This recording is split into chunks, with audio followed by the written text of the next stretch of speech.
Hello, GreenWave Nation. This week, we're honored to have senior Bennett Hobbs here with us. He's a senior on the football team this year. And welcome to the show, Bennett. Thank you. Welcome. We're glad to have you. So, you've been you've been you've been quarterback this year. You've been receiver this year. Yes, sir. A little bit of everything. How's that been? I like it. I like all the different positions. I like the roles that come with it.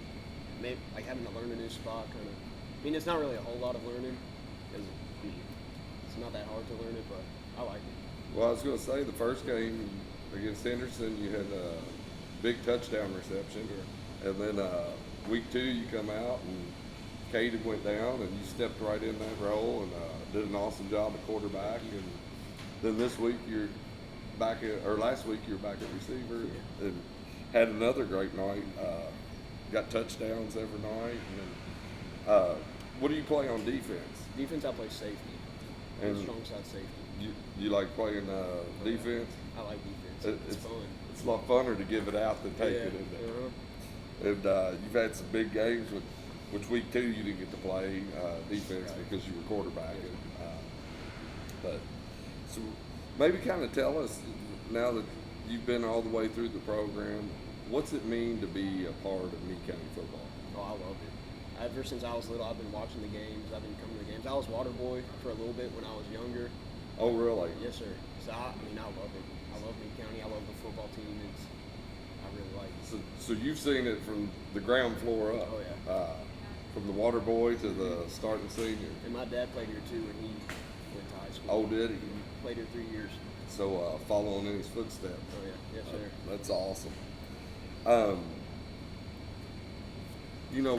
You all have been. This has always been a special place. Even back before the turf, when I played here in '97, and we kind of walked down from over at the old locker room, but you all get to walk down now from the new locker room to one of the most beautiful fields in the state. Kind of tell the fans what it's like when you come out of that locker room and look down on Death Valley on a Friday night. It's a rush. It's exciting.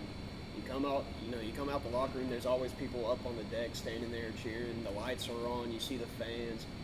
It just kind of makes your heart bump a little bit faster than it was in the locker room. We're playing Thunderstruck in there, so that gets you going. Everybody's screaming and hollering. It really gets your heart start beating pretty fast. That's there's something special about getting to walk down in that hole too, down into them, versus some of these other fields you just kind of walk flat out. Right. But Yeah. that's pretty neat getting to walk down them steps. Coming down the steps, the lights are on. Everybody's lying down the side. That's awesome. What were some of your goals for this season going into your senior year, you and the fellow seniors? Well, we want a good season. Last year we ended up, I think, 6-6. I think we were 500. So we want to come out better than 500. We got the new schedule. Realized that was going to be tough, but we're working for that challenge. We're fine with that. We're going to still try to go above that. And then my personal goals, I was going to try to beat Jace Bevan, his receiving yards, his record. I don't know if that's going to happen, so I'm just going to go for a high reception percentage. Well, you're off to a great start. Yeah, thank you. What advice, now that you've been through from top to bottom, or bottom to all the way up to the top, what advice would you give our youngsters, like over in youth football, about their path forward? Don't take it for granted. You don't think the time is going to go by fast, but it does. It's like yesterday I was in youth league, and now I'm a senior. This is my last season, so you can't take it for granted. Work hard in your spot. Take the couple extra reps. Just don't take anything for granted. And it goes quick, doesn't it? It does. It goes by fast. Too fast. And I guess we'll finish up. You're in your senior year. It's going to even go by faster. And so do you have any plans for when you walk that line on graduation night? Like, what's the next step for Bennett Hobbs? If I can, go somewhere for college to play football. And if not, I may go to Western for broadcasting and sports broadcasting. I'm interested in that. Oh, awesome. So if sports doesn't work out, try to go into that field. You can come take my place and do a little better job with it. All right, sounds good. Well, Bennett, we wish you the best of luck Friday night and for the rest of the season, and we'll be rooting for you. And thank you for taking the time to come see us. Thank you today. for having me. Good luck. Hello, Meade County. Welcome back to the Coach Larry Mofield Show. We're rolling into week 4 of the season, and we welcome Coach Mofield back with us this week. Take a look at last week and what's ahead of us. Chad, we were able to come up with victory against Apollo. We started out slow. I don't know if we were overconfident or we weren't ready to play. Regardless, it was on me because it's my job to get them ready to play. We had a couple turnovers in the first half. It didn't help us, but we came back in the second half and played well. We had a big field goal block, White Rainey, right before half that gave us some momentum. I thought our kids looked a little tired on the sidelines, and maybe I don't know if it was the heat, but we rebounded in the locker room.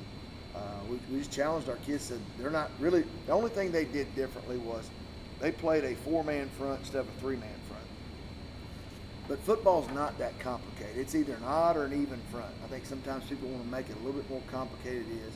We blocked both of those, so there really weren't any excuses. And when we finally adjusted and made some plays and settled down, we came back and our offense got clicking. I think our defense has been pretty steady all year, and they got 3 or 4 big stops in the second half, and we were able to put some points on the board. I told Coach Kirk, I said, don't let up, and the reason is because last year we scored 54 points and it wasn't enough to win. So I told him, I said, don't let up till you see them clearing the bench over there, because last year was a disheartening loss when you get beat 55-54, and if we got a chance to go up on them, we weren't going to take our foot off the gas, and we didn't. So hats off to our kids. They bounced back, and we were able to pull out a win. You know, we talked about that last week. But got a little history with Apollo at this point, and that was big to send that home. Yeah. You hit on it, and you know we jumped up 10-0, and it looked like, okay, well maybe it's going to cruise on. And then you get in the second quarter, and Apollo drove down, scored, made it 10-7, and then we get the ball back and punt, and had a botched snap, and they were set up with like a minute go to take the lead at half. And boy, what a momentum change, especially Rainey's play on that 3rd and 4th down. That was huge. That was a big play, because we could have gone in tied, or we could have gone in down by 4, if they scored a touchdown. So that was huge. And then we followed that with a big defensive stop.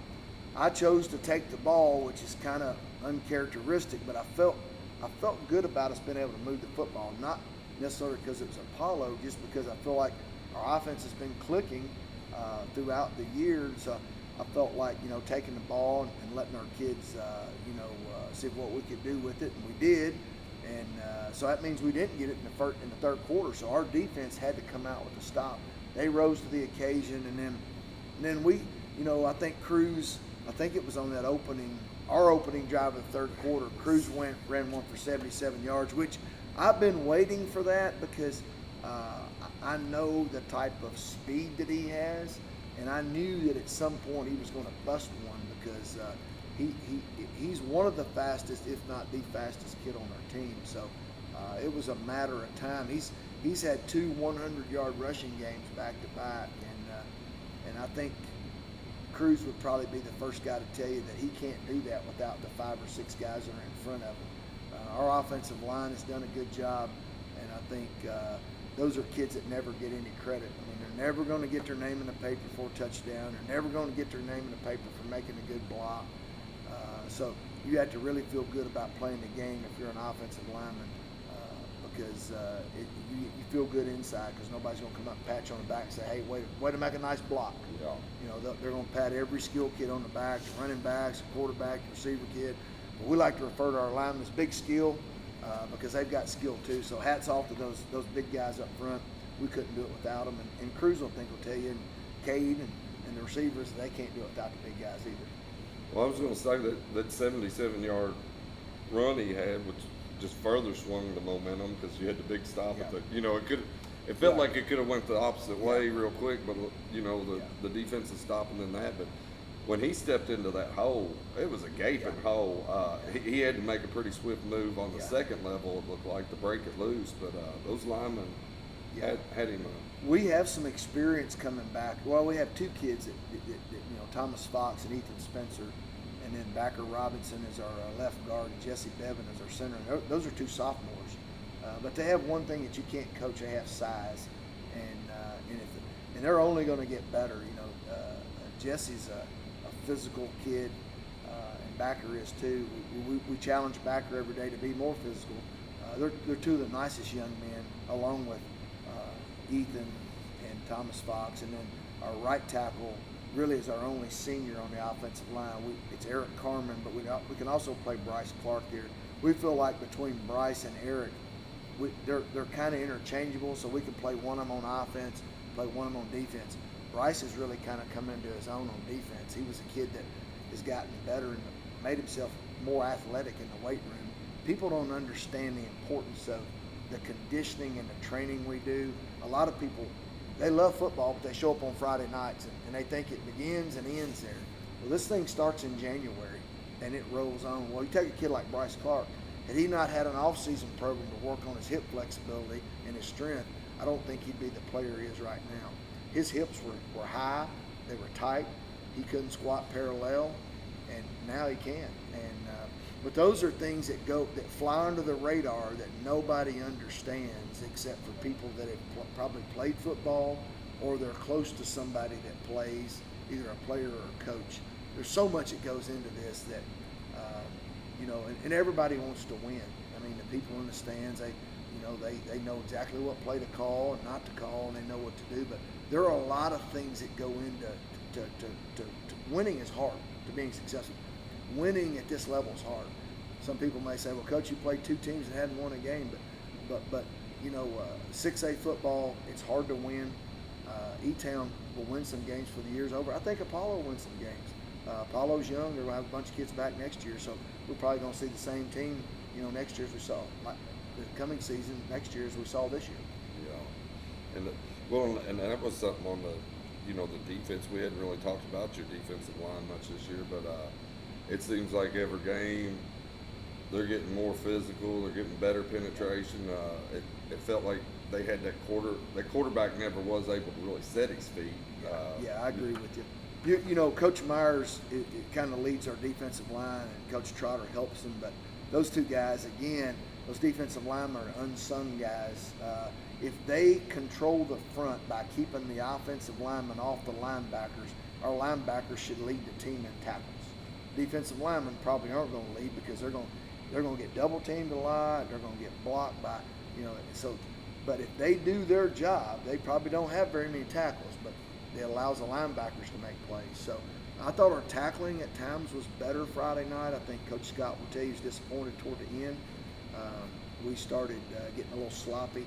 Tackling is something that we can control, and we're athletic enough. I think we're probably more athletic maybe this year than we've been in years past. And I say that not to disparage kids in the past, but we have more kids that can move, I think, you know, and can do some things. So tackling should be something that we do a better job of. We're not going to get out athleted, you know, a lot. I think we got some athletes. We just got to make some plays. And tackling is it's confidence. I think if you sit back and you wait on a tackle, a lot of times you're not going to make that tackle. But if you go at it full speed, you know, who knows, you could miss, but you got a better chance, you know, going at it full speed. So I think we'll clean that up, and we need to because our schedule doesn't get any easier. No, that's definitely not going to happen, is it? Well, and that's what I was looking.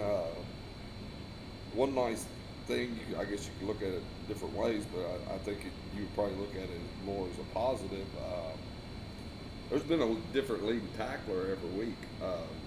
Grant King's kind of stayed in the second place tackles the last 2 weeks, but last week it was Wyatt leading the team, Rainey, and this week your son was led the tackles from the defensive back. Yeah, we, you know, like I said earlier, when those guys are making plays, that probably means our defensive line is doing a pretty good job. You know, Wyatt has come back and has been a huge plus for us. Just his leadership, and I say that as a sophomore, it's huge to have a leader, you know, as a sophomore. But he had an outstanding freshman year, and we got him back off of injury, so it's nice to have him back. Grant King is a kid that is fun to coach. I mean, he's a senior. He plays hard. He wants to please. It seems like, you know, sometimes we get on him a lot in practice, but it's because we expect a lot of him. And we really think he's a fine young man. He's also an outstanding football player. I thought he played his heart out Friday night. He was getting held a lot, and I'm not making an excuse. I'm just telling you the truth.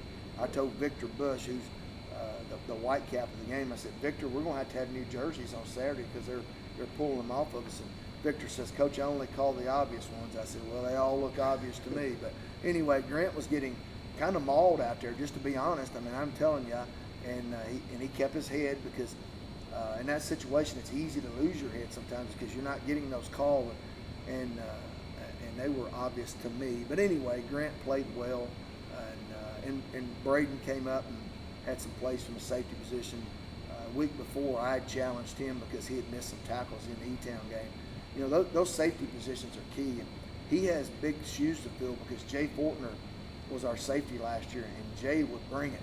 I mean, Jay was, you know, he would lay the wood to you from back there, and that's what safeties have to do. You know, a safety's a tough spot because you're kind of the quarterback of the defense. And Bennett Hobbs is our other safety, so we rely on Bennett to kind of get us in the position we need to be. And we play with two safeties, and Braden's that other one. So anyway, we got to continue to get better at that, Chad. We work on tackling every day. Coach Scott does a great job with that. Every individual group is working on tackling. It's not like we don't work on it. We work on blocking. I know sometimes, you know, people in the stands will wonder if we do that or not, but we do that, and we got to continue to get better. I thought we made some improvements from E-Town to Apollo. Now against Central Hardin, we'll really have to tackle it because they have a quarterback at 6'4", 240 pounds. It's like tackling a tree trunk. So we'll have to bring it against him because he's an outstanding player. Well, just to kind of wrap up on last week, you know, a huge win. I think one of the pleasant surprises with this team is you all probably may have seen it, but from those of us watching it, maybe not so much through the scrimmages, but to think that this team has scored 34 points, and now they've put up two 40-point games. Like it seems like they're really clicking and getting in a groove with each other. I think Cade comes back, goes 20 for 26 passing. One thing, Chad, that I hope sticks with this team that's really fun about coaching them right now is their unselfishness. You know, it started with a guy like Bennett who is our backup quarterback that went out to play wideout when Cade got the job, and he's been unselfish ever since that. But also there are other kids on the team like it. It's fun to watch. You see some of it on Friday night, but you really see it on film. Somebody will score. You know, Branson Stoll had 10 catches Friday night. I didn't hear anybody griping about Branson getting the ball 10 times. I think our kids want to win, and I think that's something that when a team elevates their team, when guys elevate their team above themselves, you got something special. Now, will that last throughout the year? I don't know. I hope it does. I think that this bunch of kids, they want to win, and they don't care if Branson catches the ball 10 times and they catch it 0 or none, or they got a block, or they got to go play defense. You know, the unselfishness is right now probably the thing that I'm most proud of, this bunch of young men, and it makes them fun to coach. We get on them in practice because maybe their practice habits may not be as good, or they don't do, but as far as them being on board, I think they're all on board, at least what we see so far, and that really makes it fun. And they celebrate when they score. They're excited, and it's kind of neat because one of them will score, and you'll see one of them 50 yards downfield holding up a touchdown sign. You know, if they were selfish kids, they'd probably be dropping their head and running back to the sidelines. That's not the kind of kids they are. So that's really fun right now. I hope it sticks that way because I think that says a lot about the character of these young men.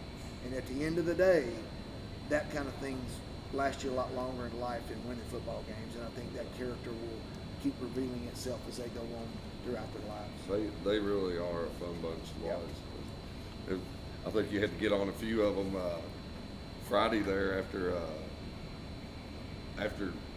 right before White had the block punt. They had that third down, and the guy would have had the first down if he caught it. White just laid the wood to him, and the guys on the sideline were losing it. They were I think some of them would even spilled out on the field because they were so excited. There's a fine line with enthusiasm, and you want kids to be excited, but when officials can call things like that, and that's kind of in the rules. So, but I thought the guys Friday night, they understood situations like that, and they weren't overzealous with that. So I do appreciate that.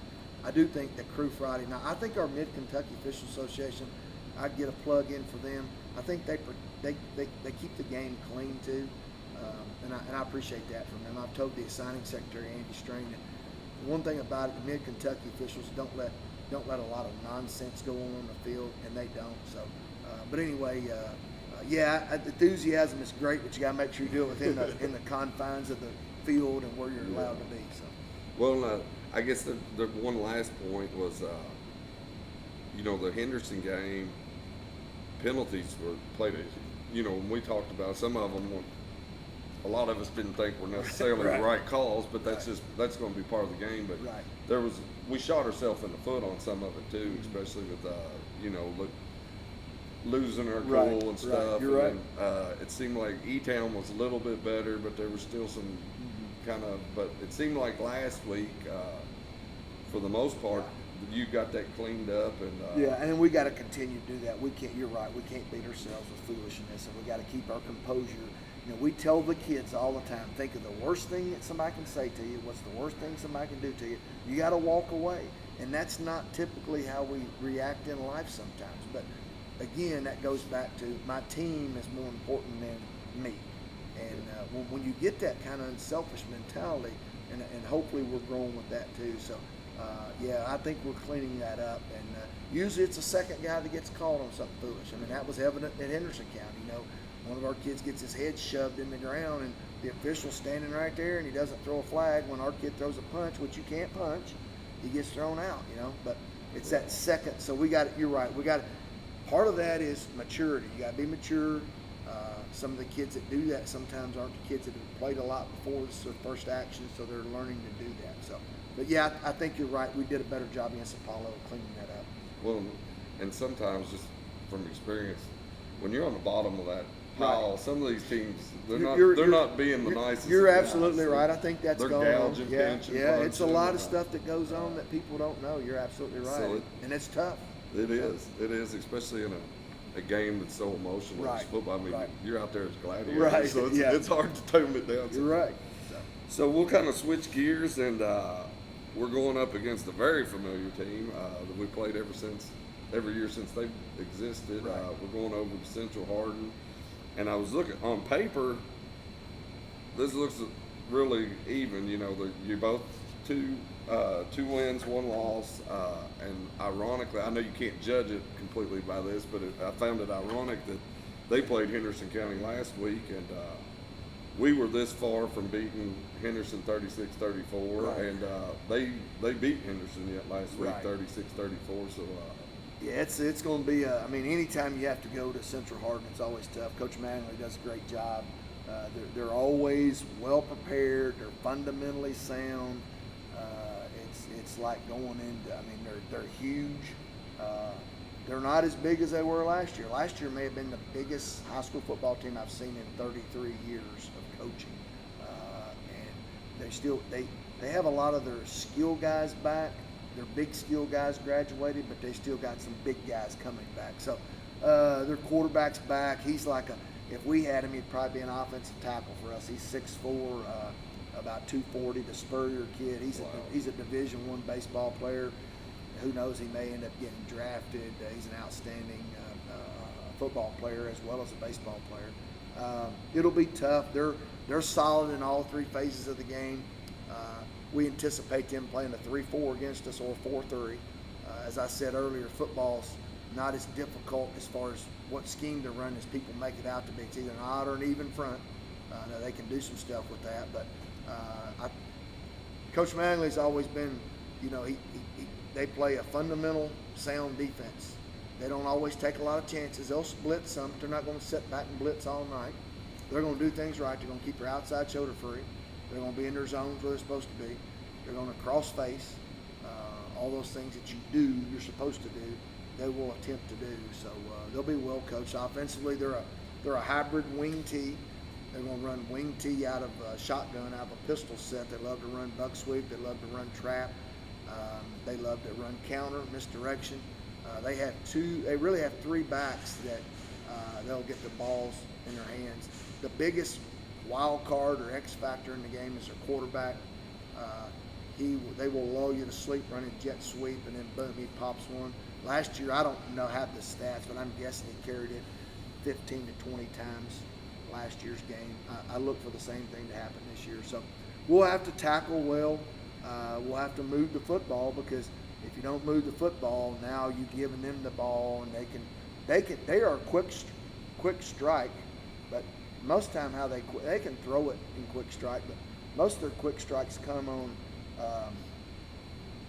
defense, maybe not tackling very well in the secondary or giving them a big play and then them gashing you. So we'll have to tackle well. We'll have to it's going to be a fundamental game. I'm sure they got a trick or two up their sleeve, but tricks are good for one or two plays, and then you settle down, you run your meat and potatoes of your offense and defense. So it'll be tough to go over there. They'll have a huge crowd, but our kids we've been on the road. We're on the road 3 weeks in a row, and now we're back on the road for 3 weeks in a row. So hopefully that will have prepared us some for Friday night. Well, I was they had where was it? It looked like one of their running backs was their heavy runner. What was his name? Gardner. Yeah. Like I think last week he had like 153 yards and 3 touchdowns.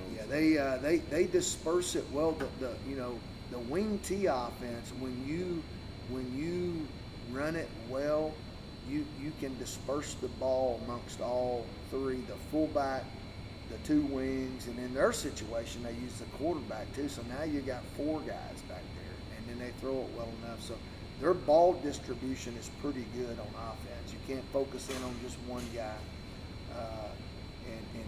And typically they use the run to set up the pass, but who knows, Friday night they may pass to set up the run. You never know. Yeah. But I got to give Tim a lot of credit. They kept us on the schedule, there's really no reason why Meade County shouldn't be playing John Hardin, North Hardin, and Central Hardin, even if we're not in the district.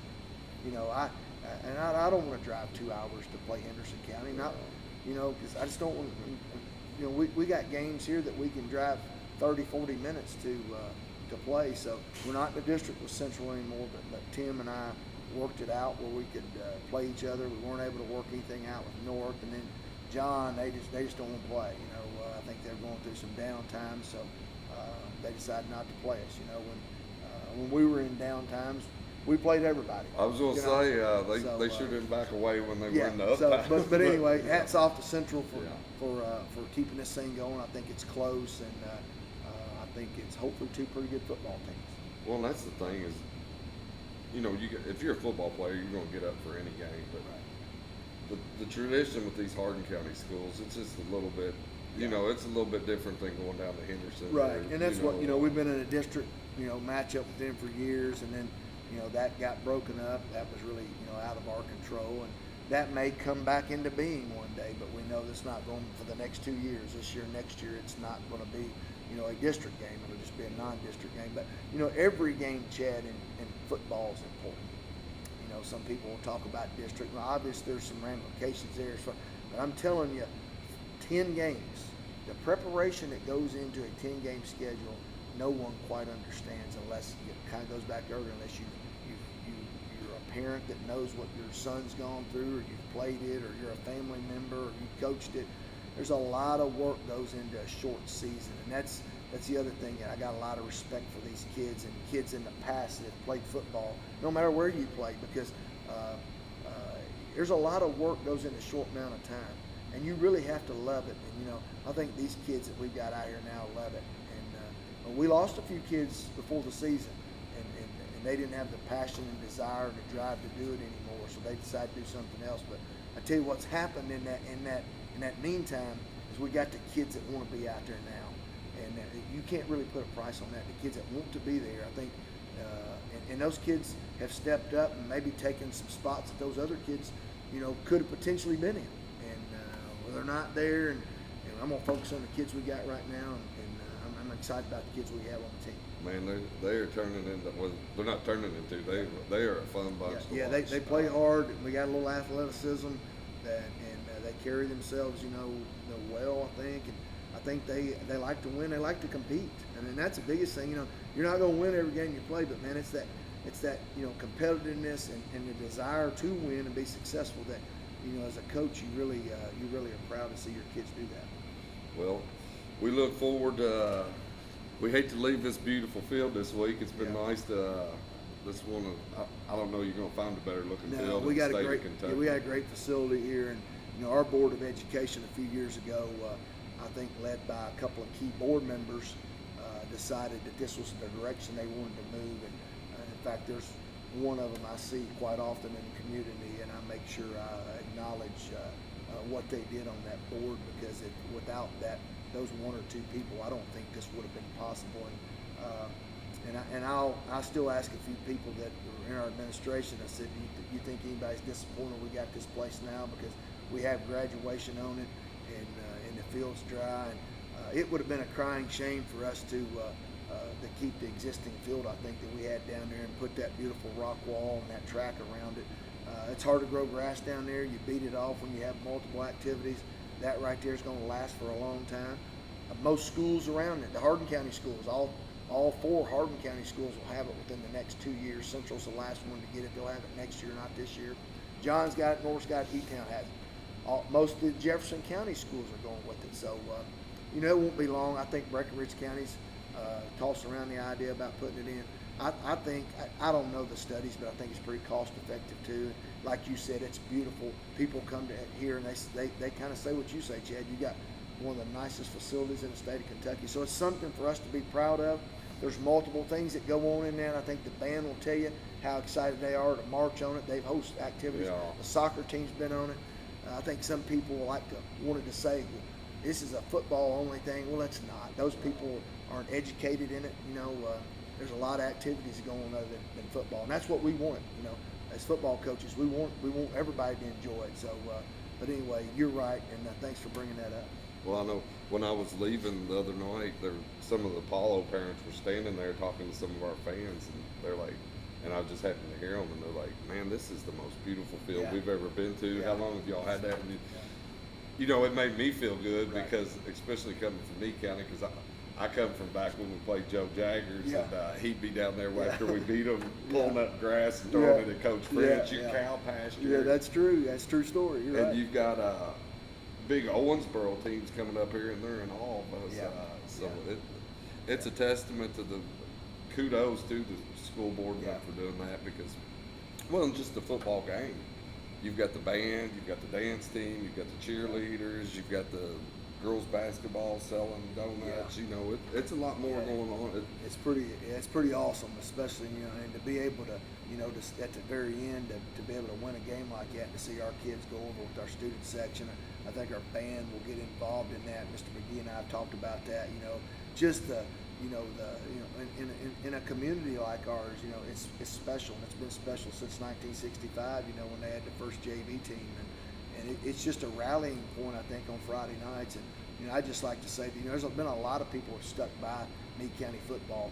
We've been through some tough times in the last 8 to 10 years, but I tell you, there's a lot of people that they've been steady all along the way. They've never wavered. They kind of understand, and then some people have kind of backed away because we hadn't won as much, and they'll tell you, they don't come around because we don't win as much. But I'm telling you, these kids are still working their butts off.